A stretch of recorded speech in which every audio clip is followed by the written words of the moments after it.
What if we never truly stay in the same reality for more than a moment? What if every thought, emotion, and decision instantly shifts us to a different version of the world, one that perfectly matches our current state of mind?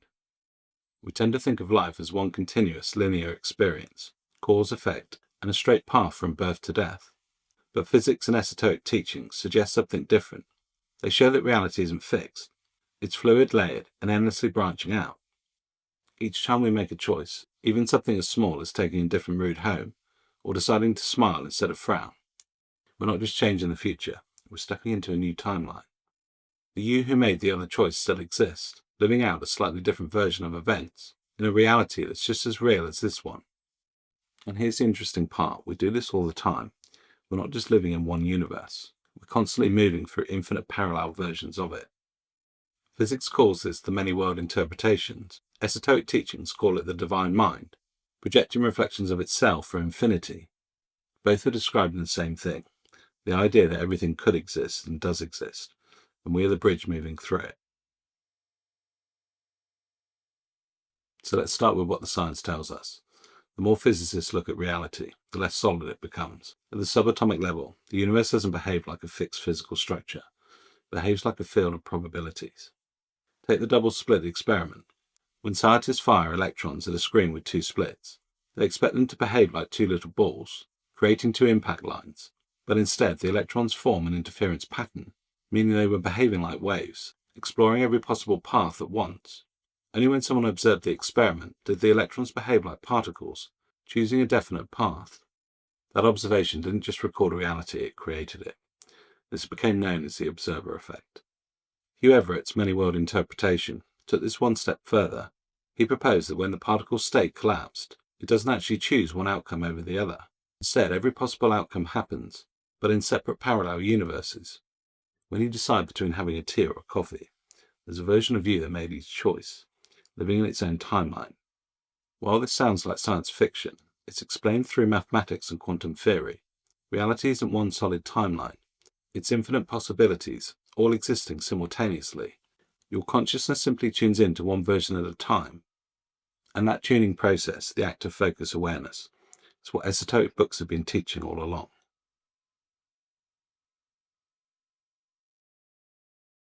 So long before the word quantum existed, mystics were describing the same mechanism. They just used different language. In Hermeticism, the first principle states the all is mind. Everything that exists is a thought within the infinite consciousness of the universe. You're not living inside a material world. The material world is living inside a mind, yours and the universal one. This idea also shows up in Kabbalah, which depicts creation as layers of unfolding realities. Each world is a reflection of a higher one. They described how the physical plane is simply the lowest vibration of divine thought, a projection that becomes more solid, the further it travels from source consciousness. Now the Gnostics took this further, teaching that the physical world is a mental construct, a shadow of the highest planes of being. According to them, the human mind isn't trapped inside the illusion, it's the mechanism that generates it. In every case, consciousness is not a side effect of the universe, it's the cause of it. When science says that observation collapses probability into reality, it's repeating what the Hermetics already knew. To observe is to create. You're not perceiving a pre-existing world. You're selecting one from an infinite field of potential. So how do we move between these realities? Well, the short answer is through your states of consciousness. Every thought, belief, and emotion acts like a frequency.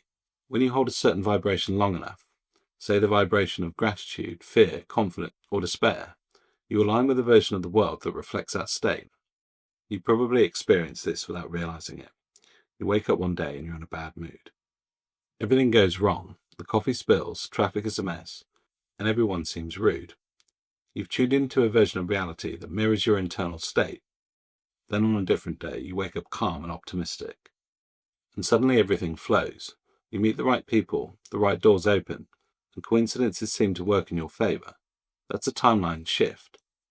You didn't make those things happen. You aligned yourself with a version of reality where those things already existed. This is why the Hermetic law of vibration says that nothing rests, everything moves, everything vibrates. In the esoteric view, your consciousness is constantly oscillating, tuning into frequencies that match your inner world. When your mind changes, your world changes, because you've shifted to a parallel version of it. It's subtle, continuous, and automatic. You don't need a machine to jump timelines. You do this every time you change your mind about who you are, what's possible, or what to expect from life. The people who seem to manifest effortlessly are bending reality by harmonizing with a version of it that already contains what they desire. The mistake that most people make is thinking that manifestation means forcing something to happen, but in truth it means tuning into the reality where it's already true, and that's the real meaning behind as above, so below. The mental planes and physical planes are just mirrors of each other. So if you accept that you're constantly shifting realities, the next question becomes, can you do this consciously? And the answer is yes. And that's what every spiritual discipline has tried to teach in its own way. Meditation, visualization, prayer, ritual, they're all technologies of consciousness. They train the mind to hold a particular image, emotional frequency, long enough to stabilize a chosen reality. When you meditate and feel peace, you're entering into a world where peace exists. When you visualize abundance and believe it's already yours, you shift into the version of you that already lives that way. The key isn't effort, it's awareness. You can't stop jumping timelines, but you can stop doing it unconsciously. When you become aware of your thoughts and emotions as creative forces, you gain the ability to steer through realities like a lucid dreamer in infinite worlds. Esoteric teachers weren't trying to escape reality, they were trying to master its navigation. They understood that your consciousness is the control of creation. The outer world is a mirror, not a master. The more you focus on what you want to feel, instead of what you fear, the more you align with the universe that reflects that. It's not wishful thinking, it's frequency alignment. When you hold that awareness long enough, the jumps happen seamlessly. People call it luck, fate, or divine intervention, but really it's just consciousness fine-tuning its position. So for me, once you realize that you're constantly shifting through parallel realities, the way you see the world completely changes. You stop seeing events as random and start seeing them as reflections of your current state of being. You stop trying to force outcomes and you start mastering your internal frequency. I see this as one of the most liberating truths of all. You're not trapped in any version of reality. You're just temporarily tuned into it.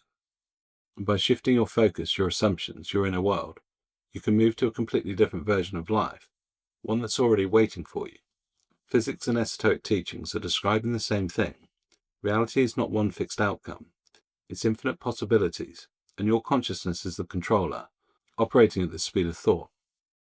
We are the travelers, the observers, and the creator of them all. I hope you enjoyed this video. Don't forget to subscribe and join this community of like-minded people. As always, thank you so much for your engagement and support. I look forward to seeing you on the next video. Bye for now.